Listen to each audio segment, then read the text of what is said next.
When Hitler spoke to the members of the German Workers' Party, it was lively and personal and emotional, and people loved listening to him. And he told the Germans that they were great, and that Germany was great, and that they were going to become even greater. And he spoke with the fervor and respect he'd learned living in the trenches with his brothers in arms for 4 long years.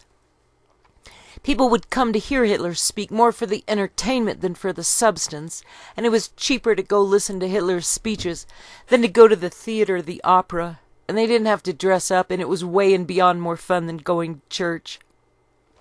Hitler would shout and holler and beg and plead and scream and spit and swoon, and people loved hearing him, and at night by torchlight it was truly magical.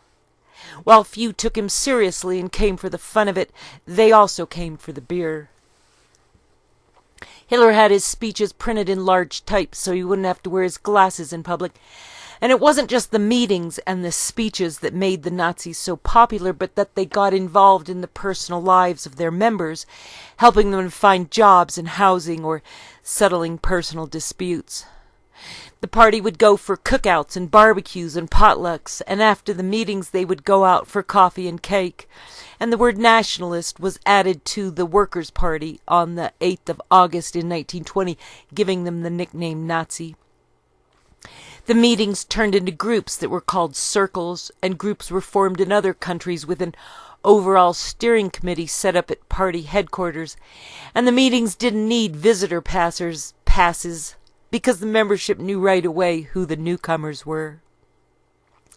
People had been pouring into the cities to find work after the Great War, and many were still wearing their uniforms, and they would become homeless on the streets of Berlin and would show up at the Nazis' meetings where they were welcomed. People who didn't fit in anywhere else found belonging with the party, and the chairman would show up at the meeting hall early to make sure the chairs and the speaker podium were set up, and their guidelines suggested that at least 1/3 of those present should be old-timers, so that members with some time in the program could prompt the responses and lead the applause. The bylaws stated that the membership had to be a mixture of rich and poor, of union worker and private labor, of educated and unskilled, unlike the communists, who were mostly intellectuals. And the party put a firm 30% limit on academic types.